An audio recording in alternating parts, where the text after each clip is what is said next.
Hey, welcome to episode number 20 of the Friday Fraudster. Wow, Episode number 20. that's crazy. Really crazy. So, guys, you are joined with Kelly Paxton, Joe Erven, and Robert Berry, and we are friends talking about fraud on a lovely Friday afternoon. Hopefully, it's lovely where you guys are because it's lovely where I am. You know what to do. As you enter the chat room, please drop that emoji into the chat that signifies the mood that you are in right now because we care about you and we want to know how you're doing. We want to make sure that everyone is doing well. We have a few people coming in already. Mark says, "Good afternoon, my fraud finding friends." Well, Mark, it's always good to have you here, my friend, because you make the day a whole lot brighter. Kelly is saying, Heather is saying, loving my alone time and the smell of the rain today. Well, Heather, you know it rains every day at approximately 3:33 in Jacksonville, Florida, where you are. It's just a fact, right? It is a fun Friday, Kelly. And my friend Penny Archer is here saying, attending my first one, Robert Berry. I can't wait. Well, you can't wait. So let's get started. Dan is saying Rita is out. Dan, hold on tight because we are getting there. And Thomas says 20. That is amazing. Yes, it is, Thomas. I mean, really amazing. And Thomas is in a really good mood today with his cowboy hat on. Now, Joe, what is that? It's a tent. I'm leaving for camping as soon as we're done. You guys, I am spending my last hour of work week with you all, and then I'm getting out there and going camping for the weekend. You see how special we are, guys? That's She's right. spending, yeah, we're I very couldn't special. miss it. I couldn't miss it. So, Now, Dan is flexing his muscles today. woo. And who is, this is David. David Gust is a dog? Hey, he's in my old neck of the woods. I used to literally drive by the Jewelers Mutual sign every day up Highway 41 to go from Oshkosh to Appleton. Hey, Oh, David. nice. Nice. Well, Heather says it's too hot to camp in Florida. Well, yeah. I mean, Heather, you only got like 1 week a year that you can go camping in Florida. It's pretty hot to camp in Colorado right now, too, Heather. We are actually going boating, which is the only relief. My sister happens to have a boat, so we get to tag along for the fun there. And that is why we can stand camping in 95-degree heat. But here's the big question. Do you have gators in Colorado? Remember, go dogs. We don't even talk about gators or Florida gators at all in my house there. Oh, now Alicia is here. She says that she agrees with Heather. Yeah, right there with you. But Alicia, you're in South Florida, though, aren't you? It's even worse there, or even better, depending on how you look at it, right? Oh. All right, guys. So another Friday Fraudster episode.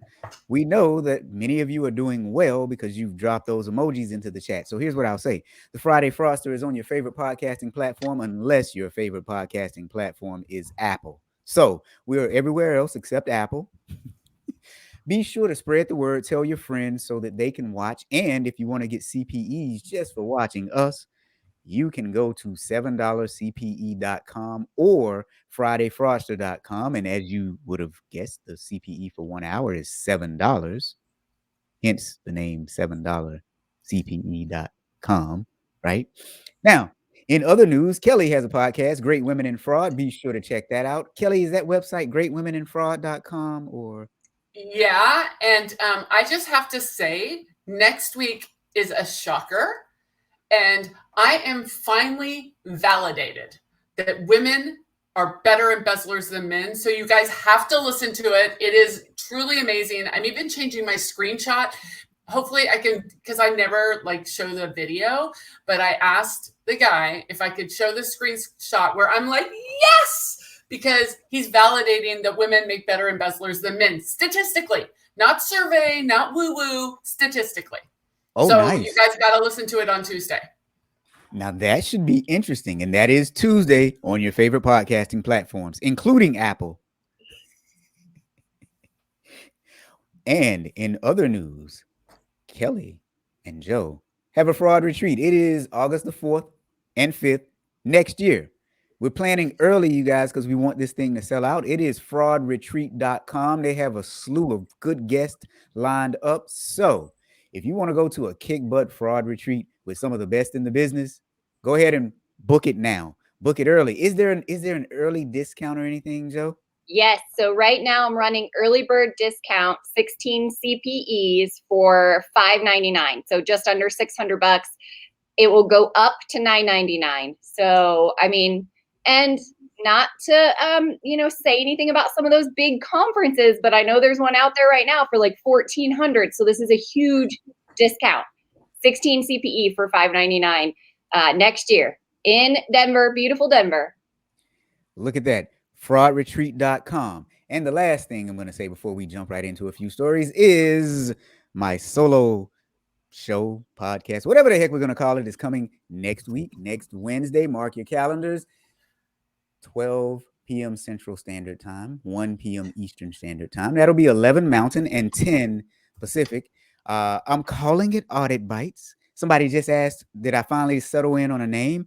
That was the name that I had chosen initially, and then so many people gave me so many different ideas, but some people suggested that I call it the Robert Berry Show, and I'm like, who the heck wants to see me for 30 minutes? And it's just me. I mean, but no, in all seriousness, Audit Bites is what we're calling it. Episode 1 is going to be titled Auditors Must Assess the Aftermath. You should tune in because you're going to like it. Every once in a while, we will have guests on that show. So it's going to be a combination of just me and sometimes guests. It's going to be anywhere from 10 to 30 minutes, depending. Next week's is going to be 30 minutes. And you will also be able to get CPE for this as well at that same website, $7cpe.com. That's 7, the number 7, $7cpe.com. So now let's jump right into our first story, which is going to be a surprise because we didn't have it on the trailer, on the teaser.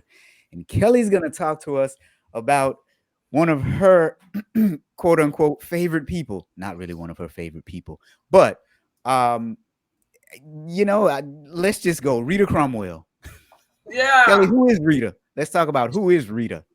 She is the queen of pink collar crime. But I have to give a shout out to Dan Ramey because he sent me this that she got out like at 9:30 my time. So I think he was up at like 11:30. He immediately sent it to me. I didn't beat out Kelly Richmond Pope to post it. I was close. I was like seconds behind her. But funny thing about Kelly's and fraud. But so she's out, but she's in a halfway house. She's in Downers Grove, Illinois. And if anyone is in Downers Grove, Illinois, you should become paparazzi and take a picture of her, and I will pay you money. Wait, now tell the people what she did, though. So she stole $53.7 million. She was the controller of Dixon, Illinois, which is really, really funny. Oh, I should have worn it today. My trust but verify. That is Ronald Reagan's hometown, is Dixon, Illinois. And Rita Crundwell stole 53.7. And the picture that Robert put up with her in her cowboy hat, she was an 8-time champion quarter horse breeder. When the gig got up, and the gig got up because of a whistleblower, Kathy Swanson, while Rita was on vacation, which I say, most people don't take vacations, but she was so cocky. Joe, are you drinking out of a pink cup today? I am, just for you. Yes. Mm-hmm. Channeling the pink.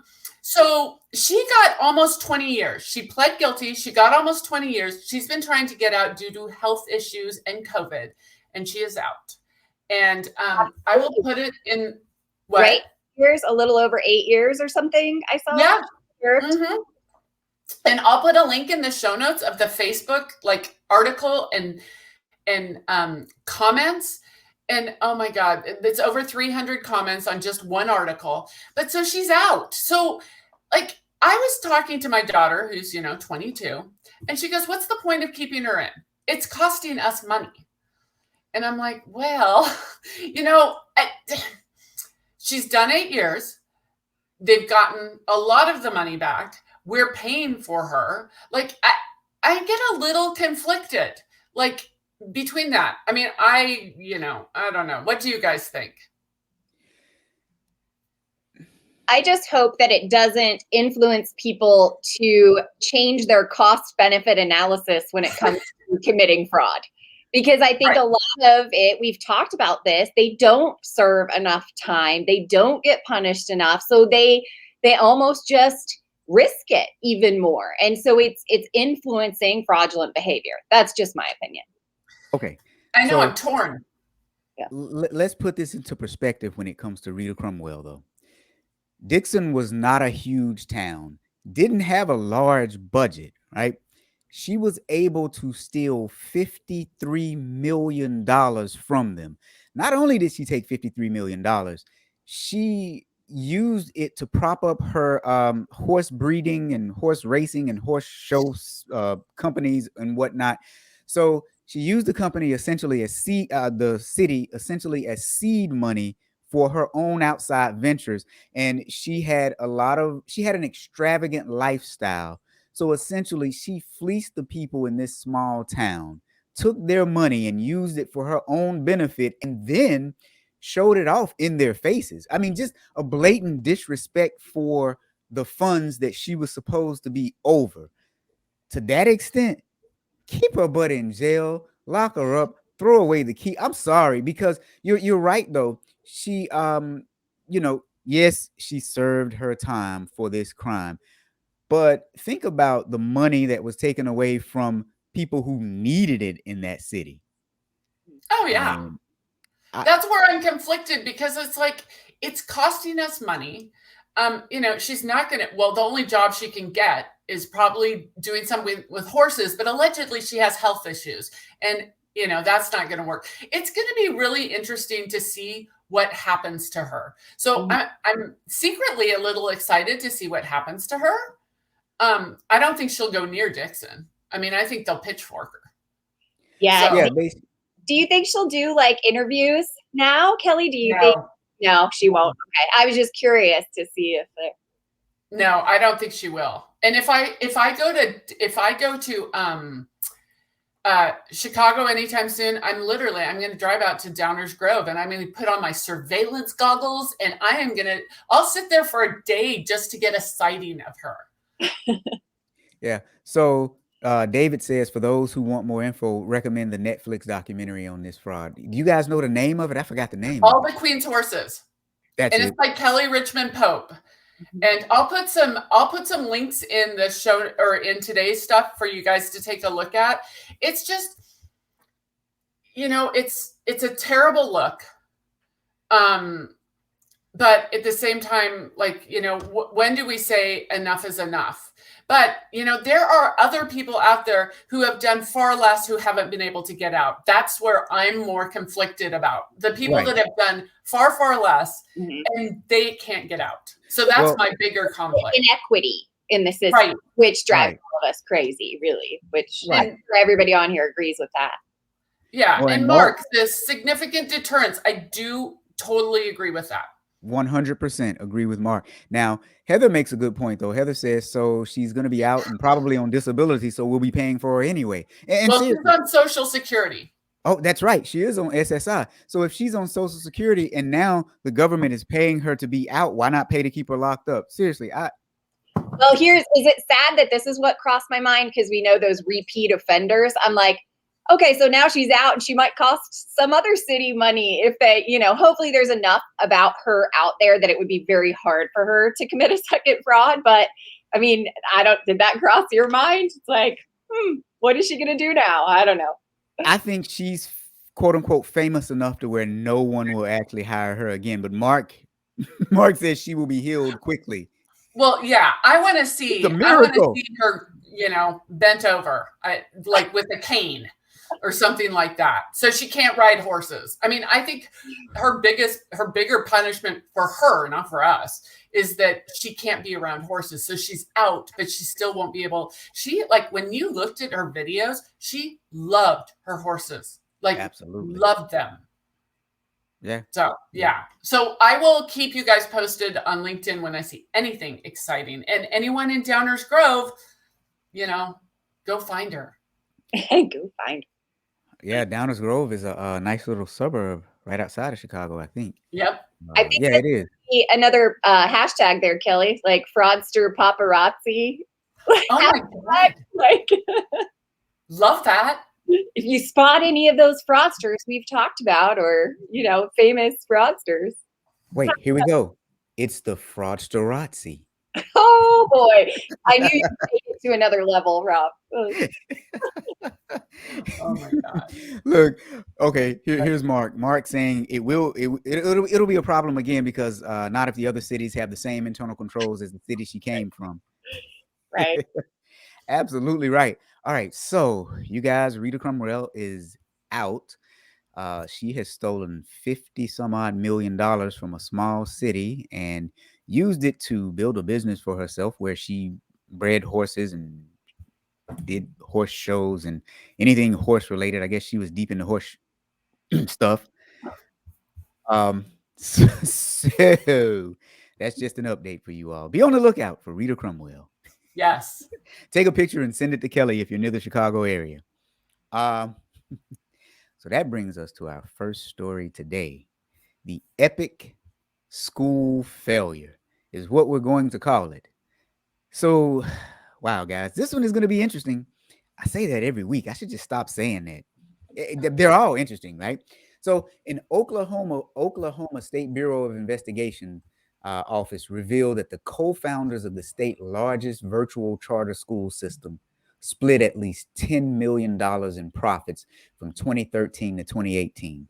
Now, a lot of stories lead off with this. This is not a big deal, right? Companies are in the business to make money. So I don't know why they always lead off with the fact that someone has made money is bad. Here's what's bad. They allegedly recruited ghost students who were technically enrolled but received minimal instruction from the teachers. Oh, it gets even better, though. And they say that they did it for the purposes of unlawfully diverting state-appropriated funds to their own personal use, and it also resulted in low graduation rates for the students. So now the company that was doing this is called Epic. Get it? Epic school failure? No, I'm just kidding. Sorry. So here's what Epic did. So Epic is a free school for students to attend. But because they were free, they received massive amounts of money from the state. Epic charter schools received $112 million in funds from the state during the 2019 fiscal year. Now, that money was allocated based on the enrollment records. So you get money from the state based on the number of kids that you have in school. So now one of the big differences between a public school and a charter school is basically how they are regulated. Now, many people believe that the way that charter schools are regulated increases fraud. I'd say if you have good internal controls in any environment, you'll be able to prevent and or detect fraud in a fairly swift time frame. But here's some stats on charter schools. Now, most, let's see, somewhere between 35 and 45% of all charter schools in the U.S. are funded from philanthropic organizations such as the Walton Family Foundation. You know, the Waltons, like in Walmart. In Arizona, where this particular school was, 25% of the state's education budget was spent on charter schools. However, only 15% of the state's students attended charter schools. So that sounds a little funny, but it gets better. A state legislator from Arizona was a staunch supporter of charter schools, but he served as the founder and president of a charter school called the Ben Franklin Charter School that he recently sold to another chain of nonprofits, and it's said that he pocketed a little over $14 million from the sale. So now we have a state legislature who is supportive of charter schools, passes legislation that benefits charter schools, has his own charter school, which he sells and makes about $14 million on that sale. So let's just stop right there and go to Joe and Kelly for some commentary here. Well, my husband is a professor of education, and my kids went to a charter school. And Joe, your son's going, isn't he? Yep, he's starting this year. Yep. Yeah, so like my kids' charter school was really a ground neighborhood community effort. There was no big money. There were parents and, my husband.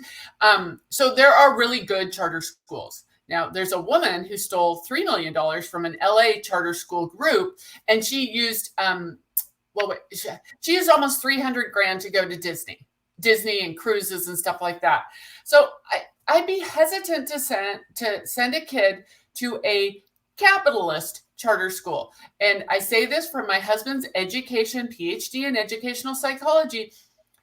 They think it's the corporatization of schools. Like you know, there's so much measurement. Like, well, business people can run schools better than educators. And it's just, okay, soap over. Okay. Soap over.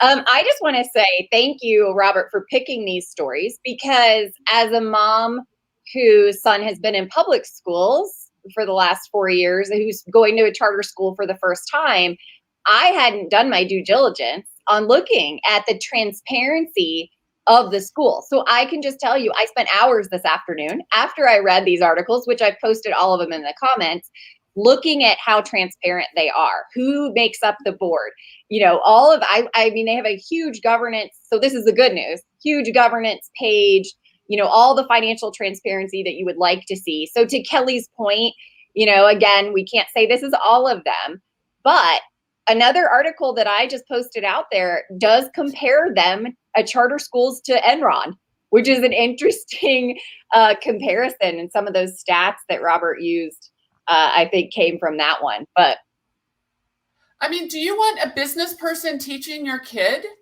or do you want an educator? Like, I mean, my kids didn't have any sort of like special needs or IEPs or anything like that.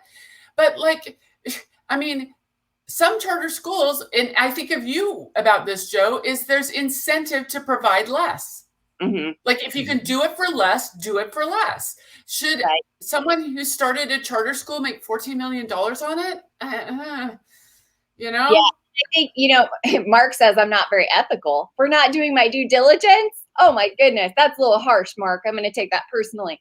But he's right in that it's not looking at what your charities, your nonprofits that you're supporting is spending your money on. Where I think people don't take that to the next extreme is because we don't pay for charter schools. So they seem like public schools to us. And so I think it's an education thing. More people need educated on the difference between charter schools, because we just, as parents, think they're free, they're public still, you know. Yes, there might be other requirements to get into them. But anyway, I think it's that's where it's similar but not similar, because it's the education of it. Yeah, so let's talk about some of those differences. So you got public schools that are run by public school districts, right? And they're funded by the public, and they must follow state as well as federal education laws. Now you have charter schools, which are independent schools. They are funded by public funds as well as private donor funds. However, they must only follow education laws, but they do have the freedom with some of the rules. Now, in general, though, when you think about certifications too, though, public school teachers must be certified. However, charter school teachers, it depends on the laws of your state. Same thing with a private school, it depends on the laws of your state. Now, as far as being accountable for student achievement under federal laws to the federal government, public schools are definitely responsible, accountable to the federal government. Charter schools are as well, but private schools are not. So those are some of the major differences. But what I will say is when it comes to charter schools, they can receive the same federal funding as public schools. So for example, Title I is a federal program where low-income neighborhoods, schools in low-income neighborhoods receive additional funding for various things. A lot of times when you see schools that have completely free lunch programs, it's because it comes from Title I. So that's why you'll find a lot of these schools in lower income neighborhoods, because you get more money from the government, which means less money has to be put in from the private sector. So it's almost like a public-private partnership that exists there.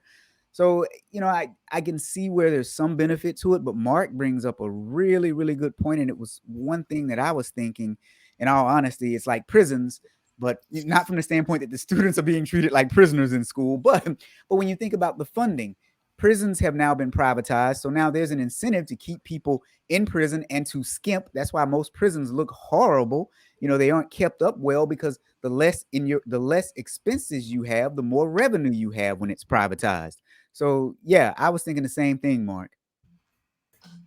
And I think, to go back to our story at hand, there's a whole nother layer to this. So we're talking, public versus charter versus private schools.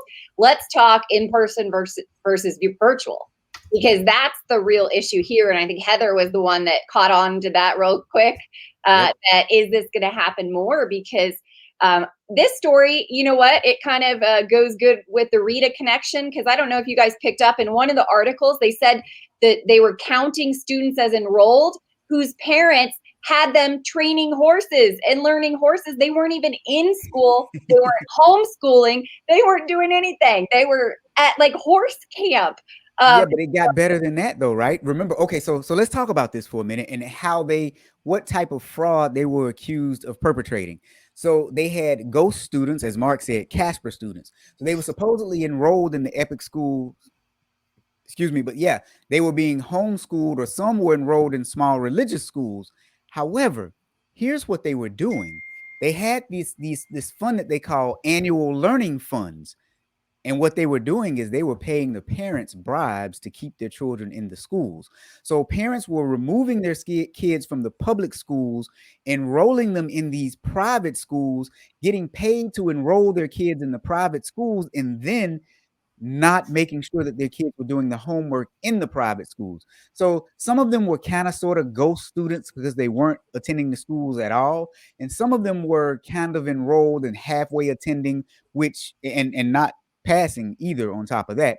But all in all, the parents were making money off of their kids. There was a search warrant that cited the parents who received money admitted that they had no intention of receiving instruction from Epic.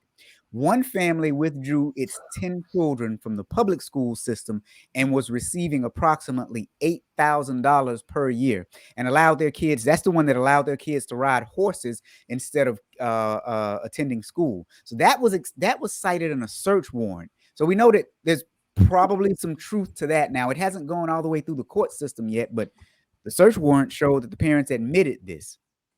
Yeah. So, this kind of reminds me of the college admissions scandal, because it's not just the school that's guilty in these scenarios. There are lots of my favorite big mean characters in this story, because there's a lot of parents going along with it. There are a lot of teachers still at this school. If you Google, Epic Charter Schools still exists. These teachers are still, and I saw in one article, they say they're persuaded to follow the unusual policies or procedures of the school. That's a load of, what, because, you're not persuaded to follow unethical policies and procedures. These are supposed to be educators of children of our future. And that's what's scary to me, are the parents that went along with this, the teachers that are going along with this, not to mention the high level owners, right, of this charter school that are profiting from it. There's many players. So you guys know I'm a huge fan of podcasts, and not just my own and ours. But this week I listened to Swindled, and I put it in the show notes.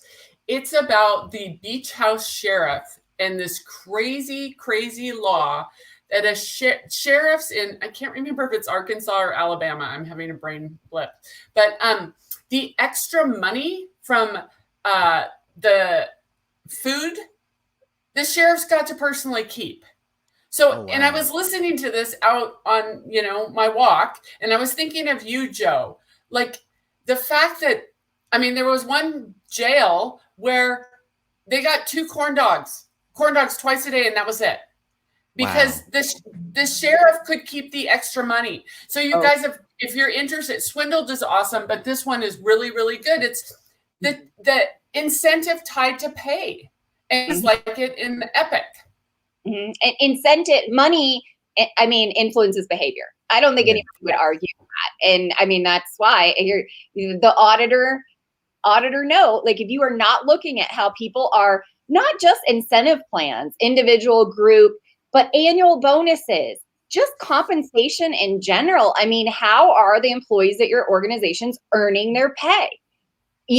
Are they tied to the numbers in any way possible? I mean, that's because that is where you find not only cutting corners and just, maybe unintentional.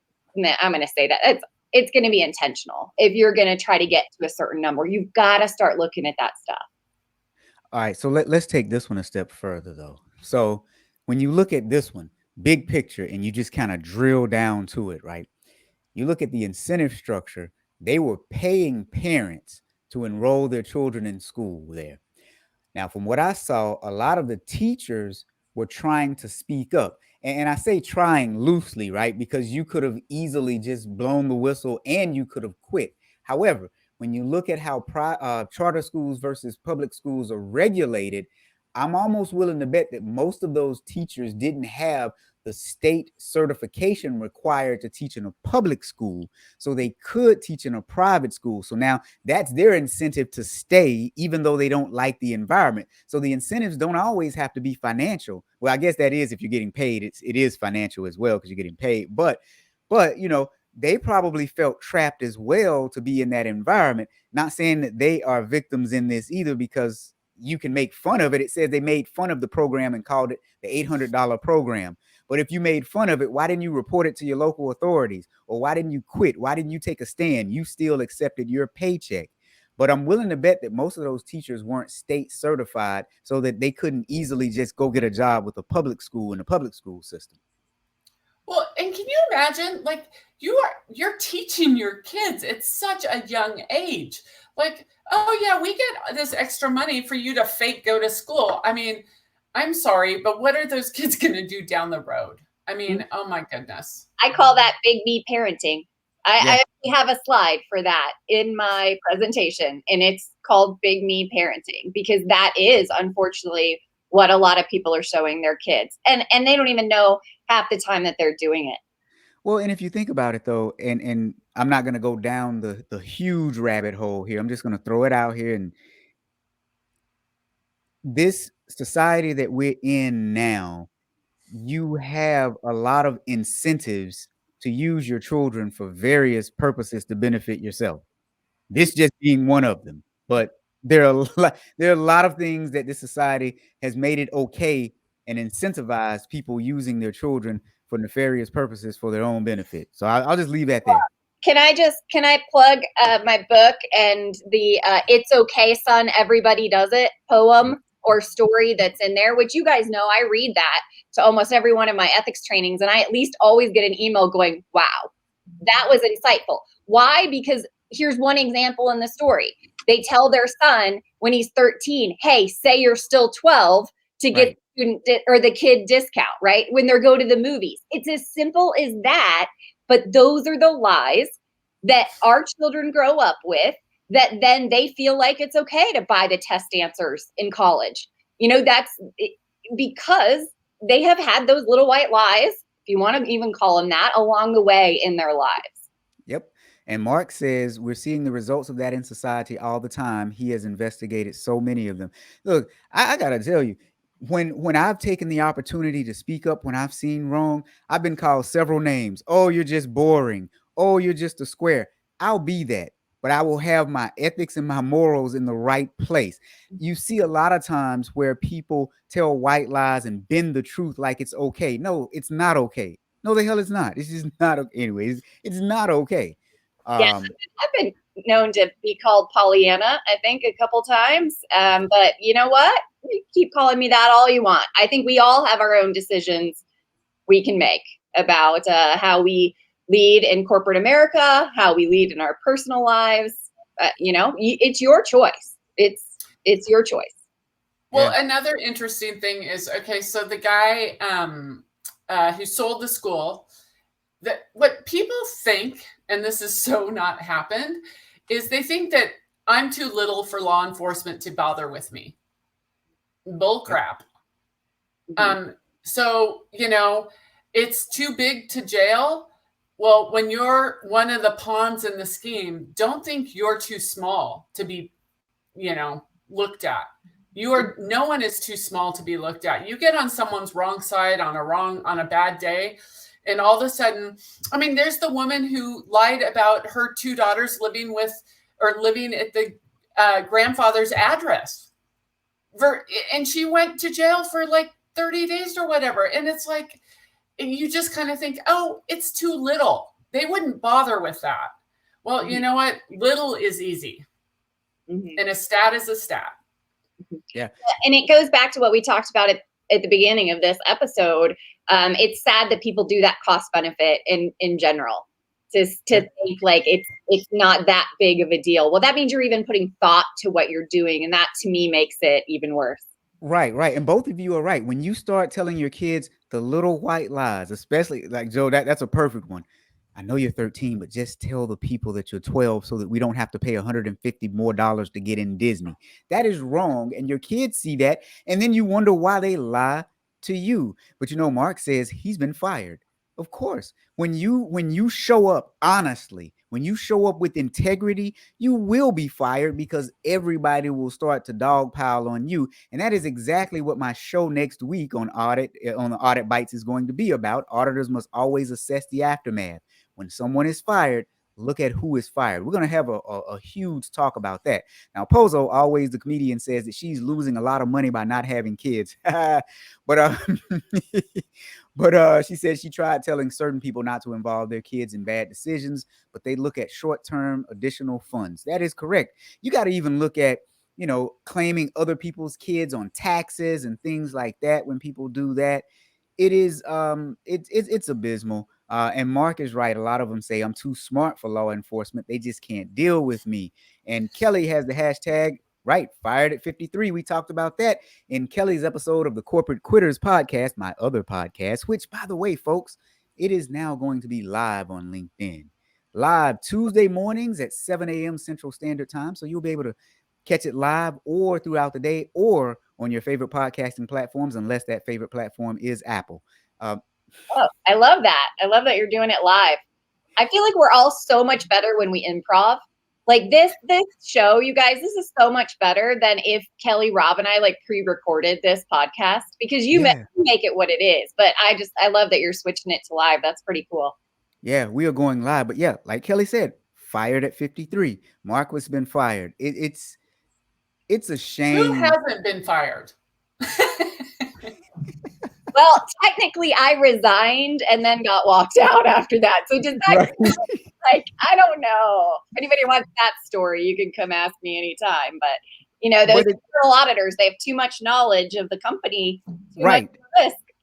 Right. Well, there is a story that we're probably going to do here about a woman who she refused the severance package, because when they want to fire you, what they do is they make you sign a severance package that comes with a non-disclosure agreement so that you can't talk about anything that you know. Well, this young lady refused the severance package, and now she's talking. Mark says, I hadn't been fired until I was. Right. You were performing stellar up until that point. You probably got raises, got really good performance reviews until you investigated somebody that was a friend of somebody's, and they told you to delete something from your report or not interview a certain person. And then the next thing you know, your head's on the chopping block for being honest. Auditors should always assess the aftermath whenever someone is let go, or whenever someone quits, or whenever someone resigns. Board members should ask auditors to assess the aftermath.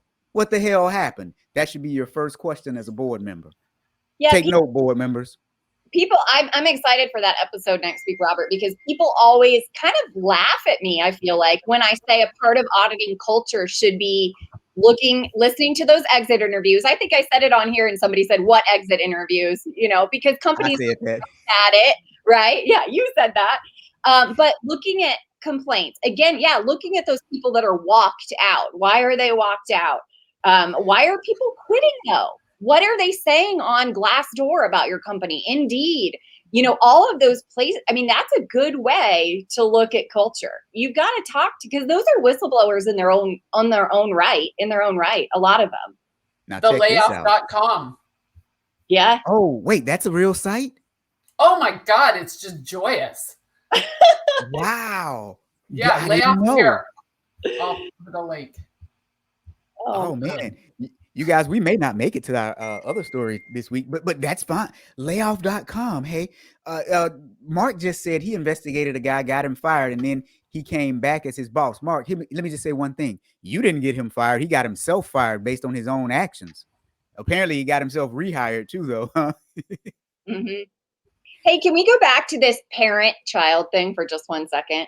Yeah, Because, let's do it. you know, I was thinking about the mantra that a lot of people live by, to ask forgiveness, not permission.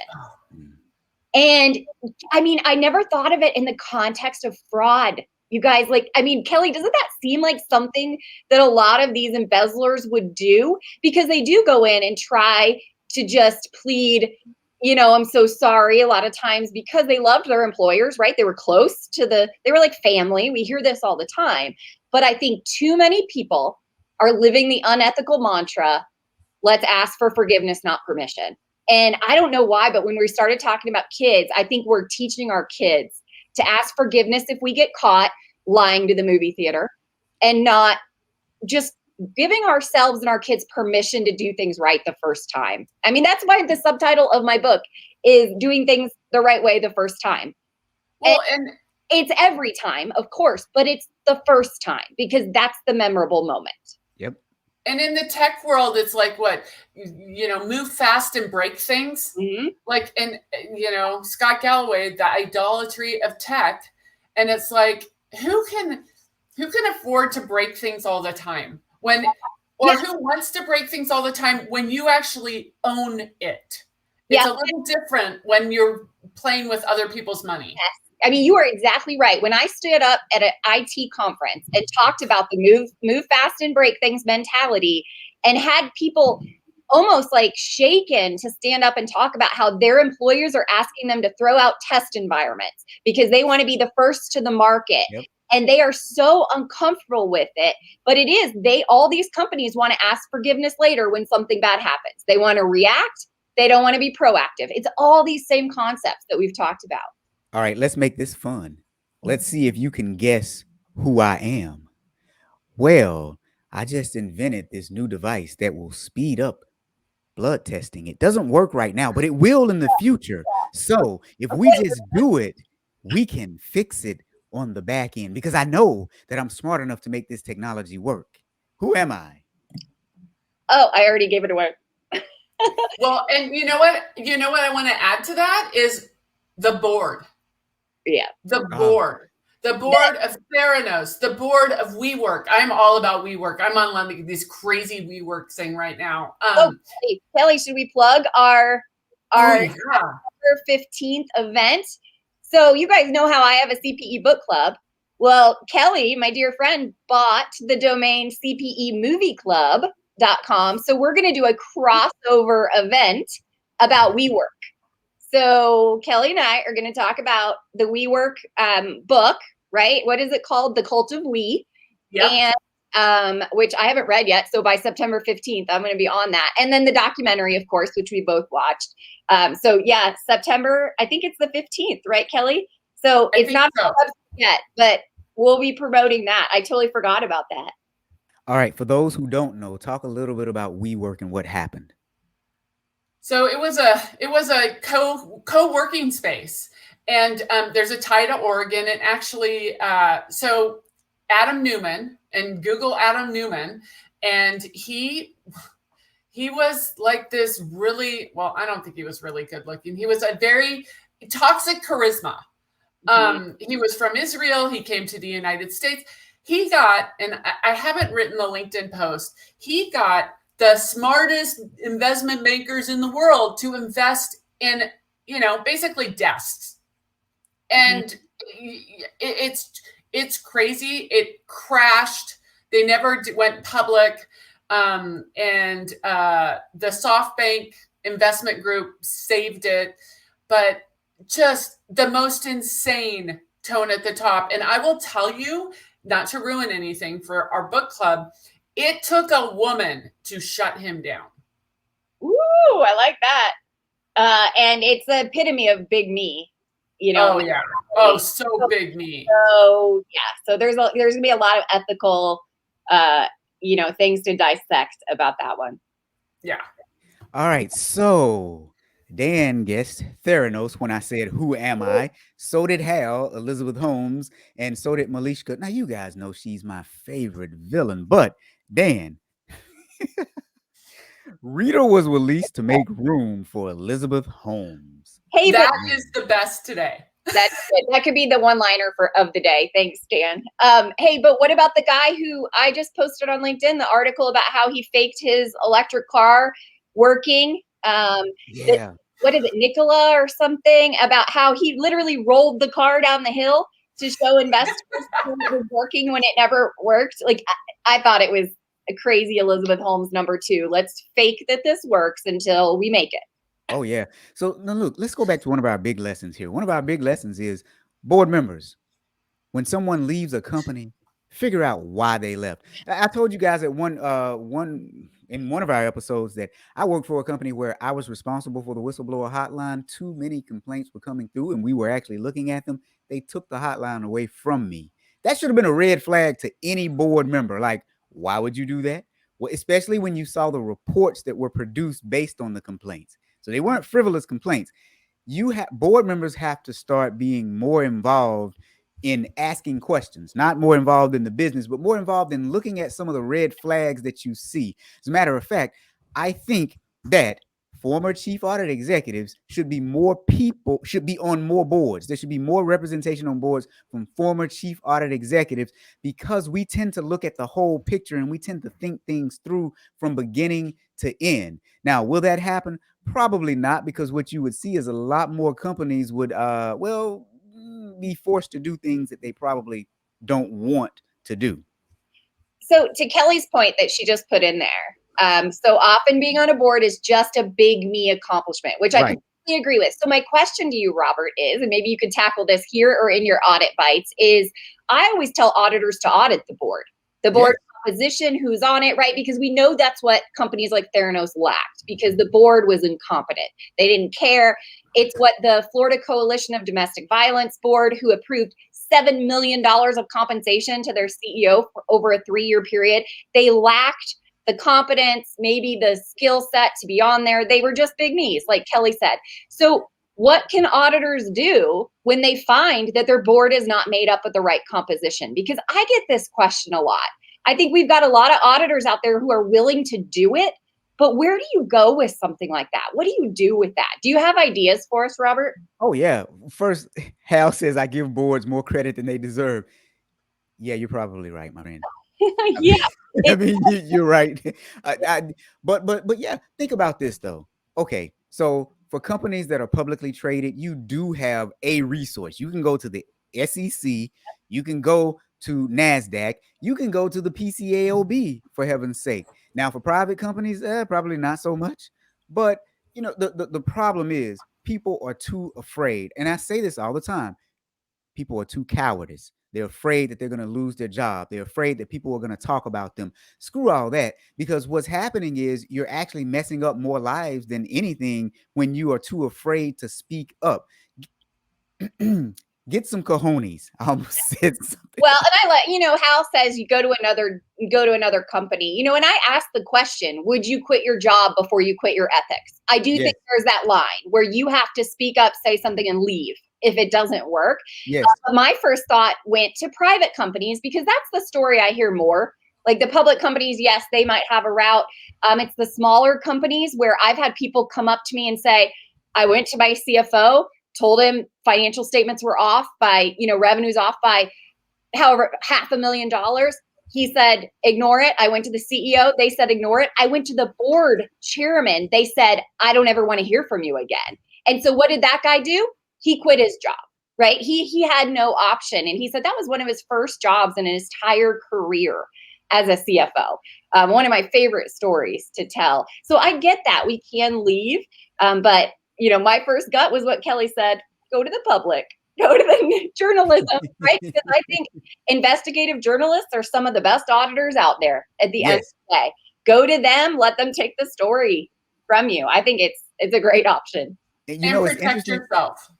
Yes. Yeah. It's Document, interesting that you document, say that. document. Yes. Yes. I have a friend that's a journalist, and we talk regularly. Well, I hadn't talked to him in a while. It used to be regularly. Anyway, about the similarities between auditing and investigative journalism. And Dan says culture audit by IA. Yes, absolutely. And then Hal says you can also hold your career permanently. Yes, you can, my friend. But I mean, honestly, would you rather keep a career and have some morals and ethics that aren't aligned with who you are as a person? Or would you rather try and find some way to make it? And here's the thing that's unfair about that. You can commit a crime, steal millions of dollars, go to prison, come out, then hit the speaking circuit and continue to make millions of dollars. However, you can be an honest person who tries to stop fraud, be a whistleblower and get ridiculed, or don't even be a whistleblower, just quit because you don't want to play the games that they're playing and be blackballed in your own career. That is sad. That's a sad state. Mm-hmm. Can I answer Mark's question that he put up there? I think it was Mark. It is such a soft issue, auditing the competence of a board. But here's the thing with competence. To me, that's one of the easier culture ones because there was no healthcare experts on Theranos's board. Not one person that had any medical background at all. And this is a medical device blood testing company. So in some regards, I think competence can just be resumes that, what are the board composition backgrounds? What do they look like? Do they even match our industry? Do they match, what expertise we need when it comes to a board? Remember, boards are supposed to manage the objectives, reaching the objectives of a company. They have to have some sort of background in it. That's my opinion anyway. Yeah. And look here, Dan says he refused to sign an audit report because they wanted him to remove an environmental issue that management didn't want the board of directors to see. And here's the thing, too. Let me just say, here's what I love about the show that we're doing here. We give real talk. There's so many people out there who are afraid to tell auditors what they need to know. If you're a junior auditor, you need to listen to this show. You need to put it on your podcast playlist because this is no sugarcoating here. What do we have to lose? We have nothing to lose because we don't work for any corporations. But if there's something that you see that's wrong, if you see something bad, you need to say something because this is crazy. The road that we're going down, the number of frauds. I'm sorry. Let me get off my soapbox. Let me just say the number of frauds that we see happening. These things can be prevented if people stop taking just having a blind eye towards it. Mm-hmm. Yeah, we can't stop trying just because it's too hard. Right. So my Maxwell quote, it's on my sticky note. Living an ethical life may not always be easy, but it need not be complicated. Like, you got to at least have some sort of ethical mantra like that, I think. Well, and Hal brings up a good point. Who hires the board? What is the root cause of an incompetent board? Which in the Elizabeth Holmes case, we know she wanted a board that, that she could manipulate. Yeah. We can't not look at boards just because it's hard though. So yeah, it is hard. That is the hard part, to influence somebody to take action on it. But it's still our responsibility to, what's that silly? See something, say something. Right? Well, simple as that. And we see these examples like the wire card, which we talked about. It was found via a tip. Well, the whistleblower's mom. But and when people see that, all of a sudden 28 private investigators are following various people around, it's really, really scary. Mm-hmm. So, it's really hard. And those are huge cases. Think of all the so much lesser cases that don't get the publicity. Mm-hmm. Yeah, absolutely. Pozo asked a good question. How do you screen companies, executives, hiring managers for their ethics? I just put in the chat a link to ethicalsystems.org, which Pozo, that's in New York. It's at NYU. It is an amazing resource. Follow Allison Taylor. I'm a little too scared to ask Allison to be on my podcast, but I think I'm going to do it anyway because, oh my God, I have such a fangirl crush on her, and she is amazing. Like the stuff that they put out, ethicalsystems.org, Like they have things and they tweet and everything like that. There are so many resources. This is what I love about tech is the three of us are talking every week and people are here every week. If we didn't have tech, we couldn't be doing this. Well, I mean, like my version of, I love that idea, Kelly. There are a lot of resources. My easy answer to a question like that for Pozo is, start looking at the LinkedIn of those people. Like look up Cleo and Shannon Spinake, and she lied all over her LinkedIn. She ended up getting fired as the CEO of her startup company in Silicon Valley because a Forbes investigative journalist started looking at her LinkedIn. When they lie on those kind of things. And so, you might not be able to ask those direct ethical questions because you probably aren't the ones interviewing these people at the companies, but you can still look into them. You can still look at their backgrounds. And so I think there's a lot we could do that's like, that's more like investigative journalist for sure. And I think Hal's question, I was just going to say, we've kind of already answered that. That's what we're trying to answer is, do we go to the public? Do you go to the, the journalists? I think that's. What about that? If they have activist investors, go to the activist investors. There's nothing against cats. There's lots of ways to skin cats. Yeah. So, and if anyone in this runs into this and you have a question, I'm going to speak for Robert and Joe. Come to us. We are happy to help. I love connecting people. And if it's a connection for whistleblowing or anything, come to us. And here's the thing. Let's make no mistake. It is not going to be easy. You will be mocked. You will be ridiculed. You will be blackballed. But is there a cost for your moral and ethical compass? I mean, what the heck? Is there...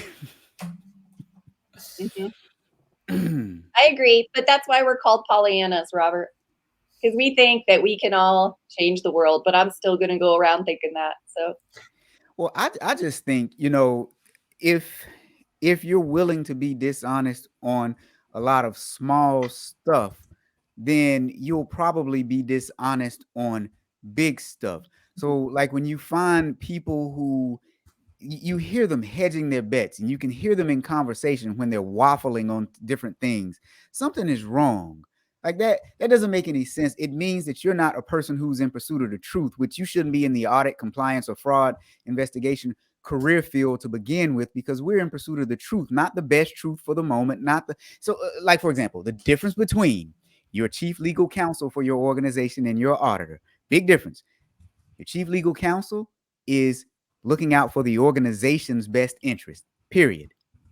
And that's their job. And I'm not saying that's good or bad. I'm just saying their job is to look out for the organization's best interest. An auditor's job is to find the objective truth. We provide reasonable assurance that something either is operating as intended or it is not operating as intended. And that means you need to find the objective truth. There is only one truth. There's not my truth. There's not your truth. There are different versions of the truth, but there is only one objective truth when you look at it. So, all right, I'm done. Should we end on that note? Yeah. I gotta go camping, y'all. It's 2:00. Have an awesome weekend. Oh man, this was so fun. What a great day. I loved it. All right, guys. See you all next week.